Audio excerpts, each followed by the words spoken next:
复活节停火是骗局，俄军单日袭击超3000次。普京戏耍特朗普，再度拒绝全面停火。俄战机入侵北约领空，英国战机升空拦截。欧洲砸200亿欧元升级乌克兰国防产业。俄军港口爆炸起火，克里米亚变成孤岛。俄罗斯厌战情绪高涨，百余俄军集体出逃。俄军神预中预测，俄罗斯将在5月发动动乱，暗示俄罗斯必将解体。乌军无人战车成功爆破俄军地堡，幻象2000和 F-16联手摧毁19个俄军指挥部。精彩内容马上开始。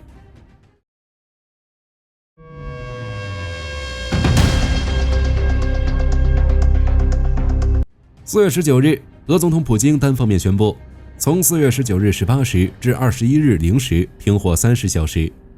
本以为是普京良心发现，知道悔过，但通过这几天的战场表现，没想到又是俄罗斯欺骗的诡异伎俩。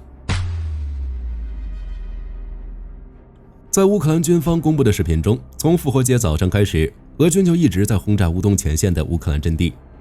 根据乌总司令希尔斯基的报告显示，俄军不仅在普京宣布的停火期间没有停火，反而利用乌克兰承诺停火的空当伏击乌军部队。如4月20日，俄军单日就违反停火承诺达2935次，其中包括了1882次的阵地炮击，超过950架次的 FPV 无人机袭击，以及96次冲锋等手段，总共接近3000次攻击。与此同时，俄军还利用乌克兰下达停火令的机会，在前线进行排雷、运输食物和水，并重新装备阵地，积极为战斗做准备。如乌军第66机械化旅在莱曼前线就拍摄到俄军正在建造穿越水仗的通道，并努力清理堵塞的道路，为后续机械化攻击做准备。Deep State 分析报道称，俄军的复活节停火是为了夺回一切失去的阵地，并重新集结和调派部队，准备向乌军发动夏季攻势。而乌军方面，因俄军前科累累，如2023年1月5日，莫斯科曾宣布在东正教的圣诞节期间停火36小时，但实际上战斗并未停下。俄军趁机在巴赫穆特附近集结，并于6日早晨偷袭了索莱达尔，所以乌军做了一定防御准备。但出于对和平的渴望，泽连斯基还是下达了停火令，仅在复活节期间不对俄军进行主动打击，并且泽连斯基还表示，乌克兰愿意实现远程打击停火，并提议将全面停火延长至30天以上。美国国务院也告诉路透社称，美国欢迎延长复活节休战。特朗普更是在其社交媒体上开心表示，希望乌克兰和俄罗斯本周达成协议，然后与美国做大生意，一起发财。但21日承诺时间一到，普京直接不演了。战争研究所报道称，普京4月21日直接宣布复活节停火结束，并再次明确拒绝了泽连斯基和美国提出的全面停火协议，声称乌克兰的延长停火提议是其试图掌握主动权的表现，俄罗斯需要仔细评估，其意思很明确，即乌克兰不能主导停火。克里姆林宫发言人佩斯科夫也回应了特朗普本周达成协议的声明，称克里姆林宫不准备讨论结束战争的时间表，这凸显了普京对在短期内通过和平谈判结束战争的方式不感兴趣。普京的复活节停火不过是为了重新集结部队以发动夏季攻势，同时向特朗普展现俄罗斯希望和平的愿望所演的一出戏而已。欧洲方面早早看穿了俄军戏码，所以欧盟在回应复活节停火时就直言，如果莫斯科真的想要和平，就应该立即停止战斗。同时欧洲也因此改变了对乌军援方式，如继法国后，有更多的欧洲国家纷纷开始在空中拦截俄军战机。据《每日电讯报》披露，英国的台风战机在短短48小时内2次紧急升空拦截俄军战机。报道称，当时俄军的侦察机与战斗机试图接近北约领空，但在英军的拦截下被迫返航。英国方面警告称，莫斯科正在试探欧洲。德国国防军检察长布罗伊尔在接受路透社采访时也发出了类似警告，称俄军或在准备比乌克兰战争更大的军事行动，强调德国和欧洲必须提前做好应对措施。布罗伊尔认为，一旦乌克兰失守，欧洲将会直接面对俄军的入侵。其实在4月初，法国的阵风战机就曾在北约上空拦截了多达10架俄机，成功驱离了对手。4月11日时，以英法为主的13架北约战机高调飞抵黑海上空，威慑俄罗斯。4月15日，波兰战机再次在波罗的海上空拦截了俄军的巡逻机，双方一度对峙了数十分钟。可见，如今欧洲和莫斯科的关系正越发紧张，欧洲也早已意识到他们和乌克兰面对的是同样的安全问题。与此同时，欧洲对乌克兰的军援方式也更加注重效率和互利。据华盛顿邮报透露，欧盟未来1年计划向乌克兰国防产业投资超200亿欧元。这项决策象征着欧洲援乌策略的重大转向，即从传统军援转为本土军工投资。这样一来，可以大大节省前线乌军获取武器的时间，省去了各国向基辅运送武器的过程。同时，欧洲和乌克兰联合开发武器，能将增强彼此的短板，共同进步。如乌克兰的博达纳榴弹炮，欧盟就曾于4月宣布，将动用冻结俄罗斯资产的利润，拨款10亿欧元扩大博达纳榴弹炮的生产线。据悉，博达纳榴弹炮是乌克兰首款采用北约标准的155毫米自制榴弹炮。战争爆发后，产能大幅提升，从2023年每月生产6门，在欧盟砸钱扩大生产后，预计2025年将提升至每月20门。乌克兰新国防采购局长朱马基洛夫表示，博达纳榴弹炮目前已有 85% 零件实现国产化，年底前将达 95%。德国防长皮斯托瑞斯称，这项政策将实现双赢，欧洲也能借此获取实战经验。前德国官员兰格则指出，将乌克兰高效的国防系统纳入欧洲防卫网，有助提升整体安全。回到战场上，乌军的提防以及欧洲盟友的警告和新支持，让乌军在这3天的战斗中并未吃亏，反而是俄军港口爆炸起火，克里米亚即将变成孤岛。首先，基辅邮报援引乌克兰游击队 H 4月20日的报道称，俄罗斯黑海舰队各部队目前陷入恐慌，高级军官的家属最近几周已陆续离开克里米亚。H 声称，俄罗斯当局于4月初发布了一项内部指令，要求加强克里米亚各地军事设施的安全措施，驻扎在克里米亚的俄军人员的所有岸上休假均已暂停。其次，有尚未证实的俄频道消息称，4月21日夜间，克里米亚的军事港口塞瓦斯托波尔遭到乌军至少10枚暴风阴影导弹的空袭，但具体细节并未透露。从当地人拍摄的视频看，俄军港口上空确实冒起了浓烟，并疑似伴有大规模火灾。目击者还声称听到了连续的爆炸声。截至目前，乌克兰方面尚未做出进一步回应。这种情形无非2种情况：其一，乌军确实进行了袭击，只是还没来得及报道；其二，攻击发生的时间刚好卡在停火期前后。火力军不得不怀疑，这是俄军在栽赃乌克兰，因为10枚暴风阴影产生的动静肯定不止于此，应该有很多媒体报道才对，结果只有几个俄频道在传。而最重要的一点是，乌克兰已经很久没发射该导弹了，一旦动用，肯定对准的是价值更大的目标，也会引起国际关注。所以实际战况如何，我们还是等明确的卫星图像出来后再做分析解读。不过乌军对克里米亚的协同打击自全面战争爆发以来基本没停过，俄黑海舰队都因此被打得瘫痪。4月初时，乌军还袭击了2艘俄军舰和一套防空系统，这导致俄军损失加剧。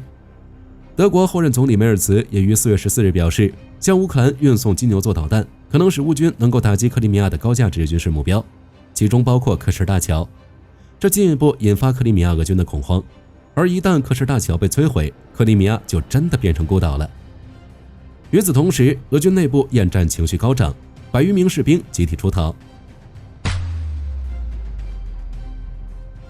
俄频道报道称，被关押的100余名俄军士兵再次逃离了位于俄罗斯克拉斯达诺尔边疆区克鲁多瓦亚街2号的惩戒营。报道称，这些逃跑士兵在凌晨时分破坏了营地围栏，闯入驻地军官办公室，一度试图夺取钥匙或通讯设备，以便策动集体越营出逃。在逃离惩戒营后，他们兵分数路，在克拉斯达诺尔郊区试图甩脱监控系统。而在群体性逃离事件发生后，随即引发了地区封锁。从现场披露的画面看，当地军警、国民禁卫军、驻地巡逻队连夜布防，并出动卡52军用直升机进行协助，整个街区短暂进入战备状态。俄罗斯官方信息随后得以确认，逃兵未携带武器，未造成任何伤亡。更重要的是，他们的兵变并未成功。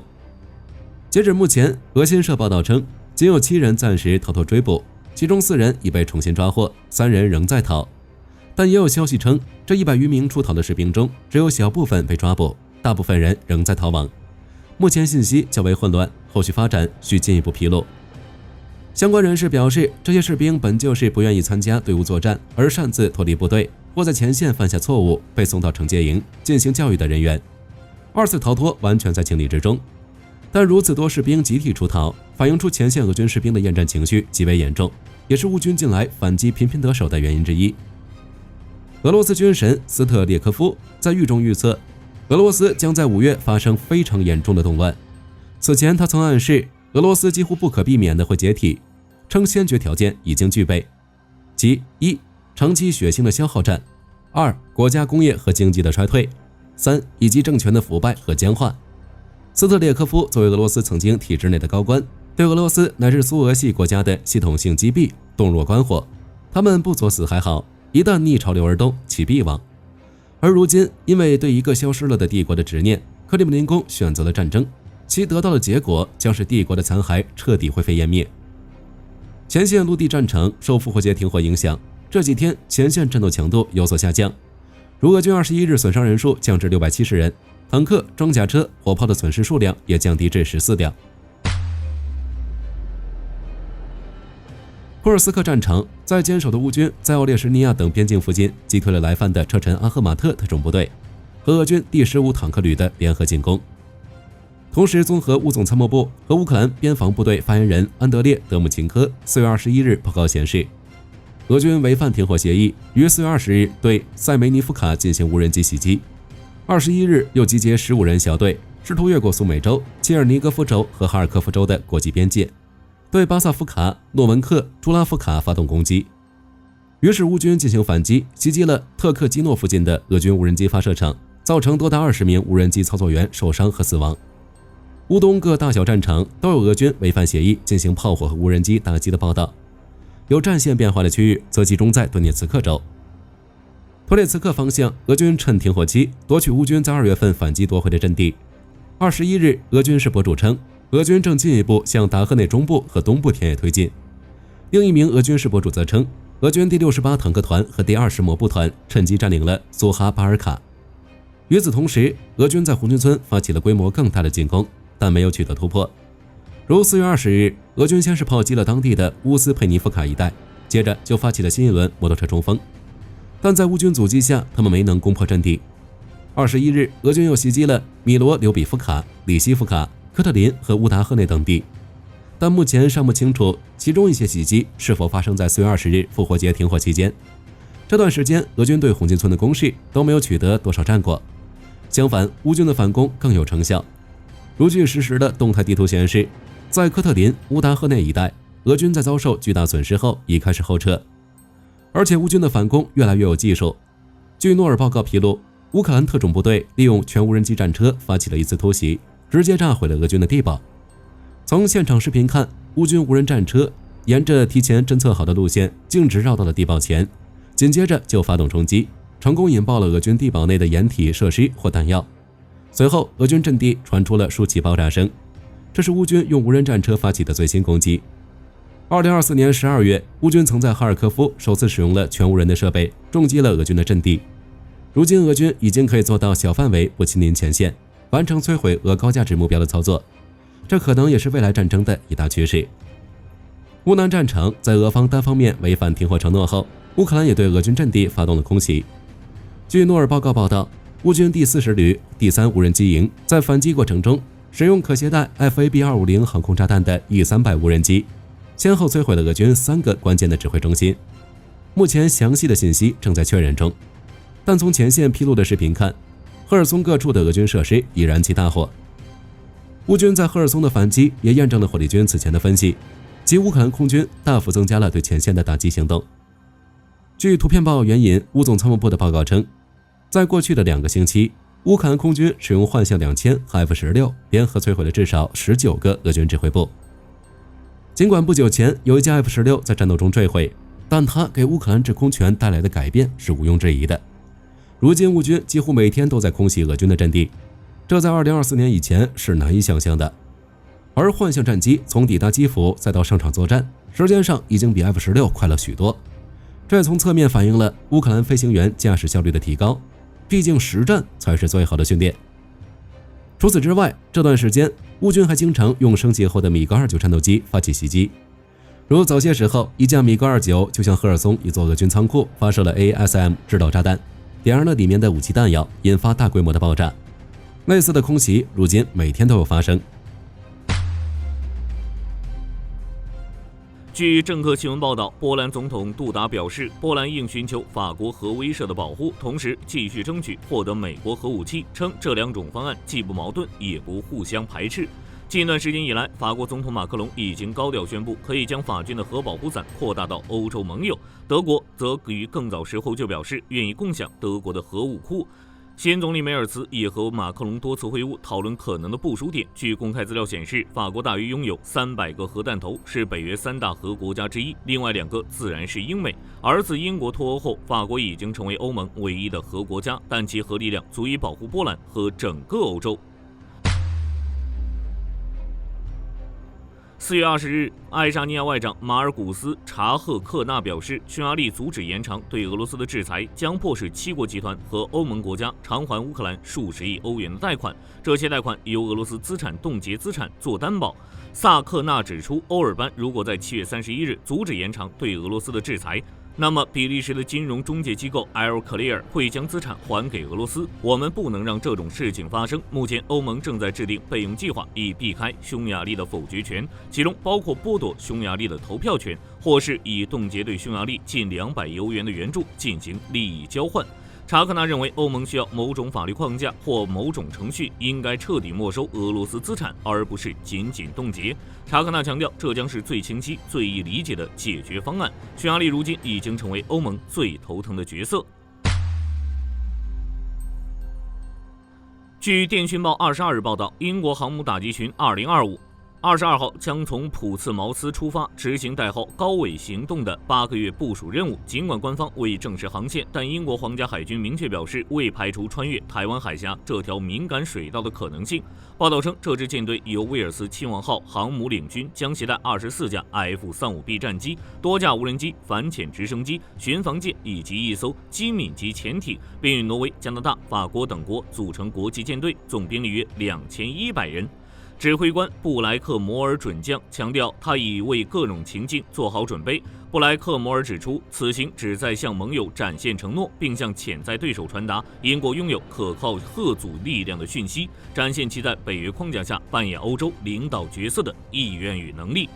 除了台湾焦点外，该打击群还将行经红海，届时也将面临胡塞武装的威胁。布莱克摩尔表明，舰队随时准备自我防卫，并在接获命令下执行包括战斗在内的打击任务。他表示，我充分认知红海当前局势，随时准备反制。